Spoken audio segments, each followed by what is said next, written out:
मी त्यांचं नावही घेणार नाही ज्यांचं नाव तुम्ही घेतलं. कदाचित तेव्हा संजय राऊत कुठेतरी काहीतरी फुकत बसले असतील. संजय राऊतांनी एक असं म्हटलंय की कोकटांसारख्या मंत्र्यांना आणि इतर मंत्री जे हनी ट्रॅपमध्ये अडकले आहेत त्यांना हिंमत होत नाही सरकारची काढण्याची, असं ते म्हणतात. मी त्यांचं नावही घेणार नाही ज्यांचं नाव तुम्ही घेतलं. हनी ट्रॅप हा विषय सभागृहात काढला गेला शेवटच्या दिवशी.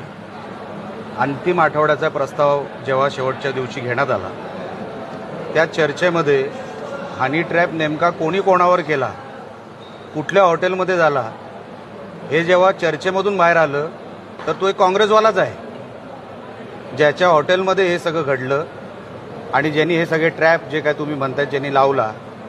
म्हणून माझी विनंती आपल्याला देखील आहे, प्रश्न विचारताना आपण सोर्स तरी बघा नेमकं कोण काय बोलतंय ते. सभागृहामध्ये शेवटच्या दिवशी ह्याच विषयावर चर्चा झाली. कदाचित तेव्हा संजय राऊत कुठेतरी काहीतरी फुकत बसले असतील.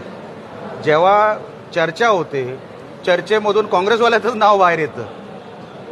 तुम्ही बघितली का चर्चा? तुम्ही स्वतः तरी बघितली का? मग कसे प्रश्न विचारता आपल्याला तुम्ही? लक्षात घ्या, करणारे काँग्रेसवाले, त्यांनी तो सगळा ट्रॅप लावला, त्याचे आता पोलीस चौकशी करतील. चौकशीच्या मध्ये काय येणार आहे त्याच्या अगोदरच सन्माननीय नाना पटोले साहेब सभागृहामध्ये असताना काँग्रेसवाल्याचं नाव घेतलेलं स्वतः मुख्यमंत्र्यांनी. आता प्रश्न कुठे राहिला बीजेपीवर आरोप करण्याचा?